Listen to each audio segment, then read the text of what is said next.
Bonjour chers élèves, voici une petite capsule vidéo pour vous aider avec Teams si vous êtes moins à l'aise ou si ça fait longtemps.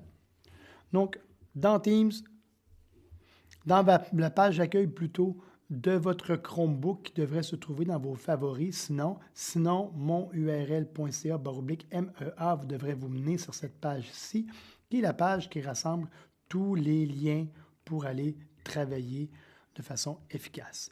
Si je clique sur l'onglet Teams, on va vous amener ici vers Teams sur le web. Donc, on va vouloir travailler avec cet outil-là dans votre Chromebook. Si on vous demande de vous connecter avec votre adresse à csshl.québec avec votre mot de passe. N'oubliez pas que votre mot de passe est composé d'une majuscule, d'une minuscule et de 7 chiffres par la suite.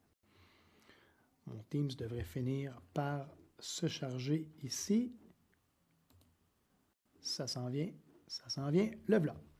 Donc, je vois ici des classes. Ah, ça, c'est une vieille classe que j'avais quand j'étais au primaire, par exemple. Donc, je pourrais faire 3 petits points, masquer. Elle va apparaître dans les classes cachées ici par là-bas, donc par en bas. Donc, à ce moment-là, ça va me faire de la place. Pourquoi il n'est pas parti? On ne sait pas. Mais ça va me faire la place, donc, pour avoir seulement les classes qui m'intéressent cette année. On voit ici nouveau, donc la classe est nouvelle. Et en plus, on voit qu'il y a quelque chose en gras. Donc, il s'est passé quelque chose dans la classe Teams présentement que je n'étais pas au courant. Si je vais dans la petite cloche ici, je vois que j'ai une affectation. Donc, une affectation, c'est un travail. J'ai une affectation qui a été envoyée. J'ai mon prof qui a mentionné quelque chose dans ma classe aussi de ce côté-ci. Donc, si je retourne dans mon équipe, vous voyez, la classe est disparue ici dans les cachés. Donc, je vais aller dans la classe. Lorsque j'arrive dans la classe, j'arrive toujours dans les publications. Donc, j'aurai les messages de mon prof. Je vois que j'ai un cours à 10h30.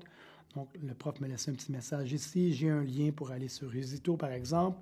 Et si j'avais un cours qui s'en venait, j'aurais un grand bandeau bleu. Par exemple, le cours d'histoire ici, j'aurais un grand bandeau bleu avec un bouton « Rejoindre » pour pouvoir aller dans ce cours-là, faire le cours avec mon enseignante ou mon enseignant. Dans l'onglet « Devoir », je vais avoir « Afficher le devoir » et je vais pouvoir faire le travail demandé. Donc, on voit que mon document de référence que j'ai à lire, c'est ici, c'est un PDF. Et ce que j'ai à travailler, ça s'appelle « Écriture ». Donc, je pourrais venir directement dedans ici. Il va s'ouvrir dans mon Word Online et je pourrais taper mon texte et tout écrire ça. Lorsque j'ai terminé, je peux attendre quelques secondes, être certain qu'il est bien enregistré. Je clique, vous voyez, le petit nuage ici est caché en vert. Je clique sur « Fermer », je retourne ici et si jamais mon devoir est complètement terminé, je pourrais remettre mon devoir. Sinon, je peux joindre d'autres trucs, un lien, quelque chose qui serait dans mon Chromebook ici, ou sinon, je pourrais faire un enregistrement flip. Un enregistrement flip, c'est un enregistrement vidéo très, très simple que vous pouvez faire directement dans Teams ici. Par exemple, pour expliquer un phénomène en sciences ou peu importe, votre prof pourrait vous demander de faire l'enregistrement vidéo. Quand tout est complet, je clique sur « Remettre » et maintenant, mon travail est remis. Donc, si je retourne dans « Général », je vais avoir, encore une fois, les publications.